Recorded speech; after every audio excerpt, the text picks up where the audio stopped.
Christ Church, we have recently been blessed and incurred a lot of money. Now, this is ironic because we are literally cash poor. We are running a staggering deficit budget, even though we have a lot of money in the bank. And that's because our operating budget built off of pledge income is one thing. What we have in the bank is allocated for something else, which is mission, not the day-to-day operations of the church.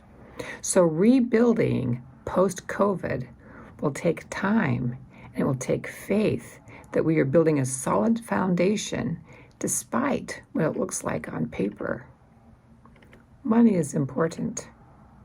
It's been the focus of our daily meditations this last week, and I hope you've taken time to read them as they've been emailed out to you and to ponder the reflective questions. They've been really important readings and really important questions to ponder. Considering the cycle of blessings, we know that money alone will not be enough for us. We need to be living lives of meaning and purpose. The stories we've been sharing over the last month have all described how Christ Church is doing this, creating the conditions by which the money we have invested is being used to support our mission and our purpose and our reason for being here.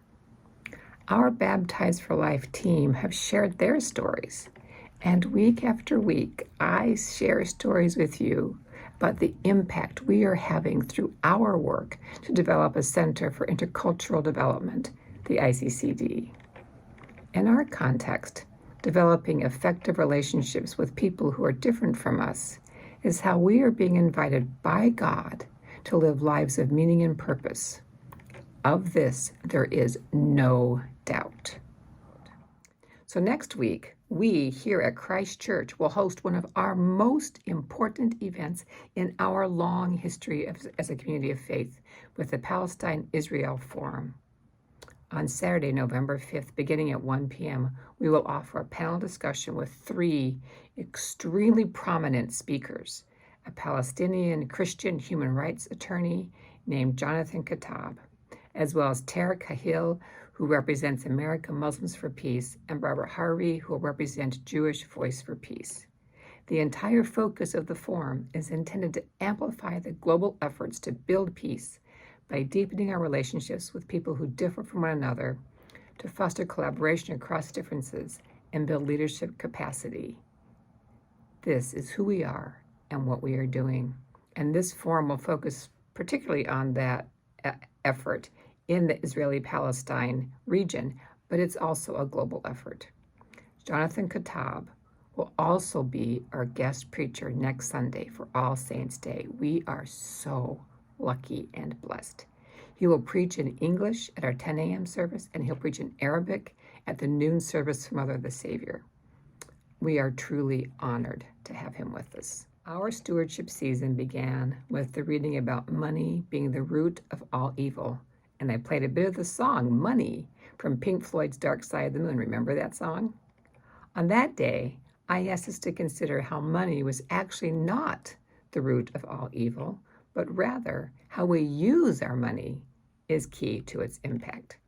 And I suggested that we want to create a church that is not only sustainable, but thrives. The sustainability is too low of a bar. We want to thrive.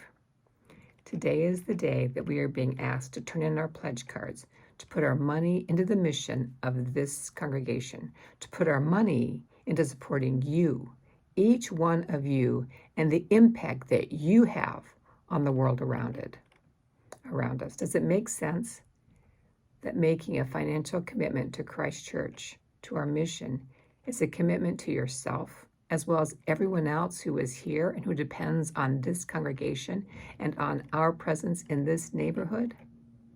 Like Zacchaeus, who had a lot of money, we are being asked by Jesus to use our money wisely. And that means our own individual money, not just the church money.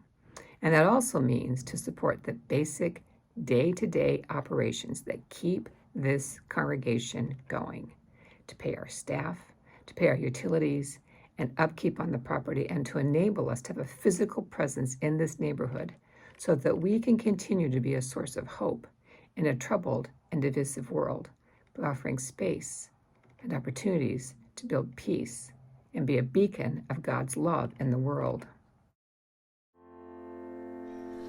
This little light of mine.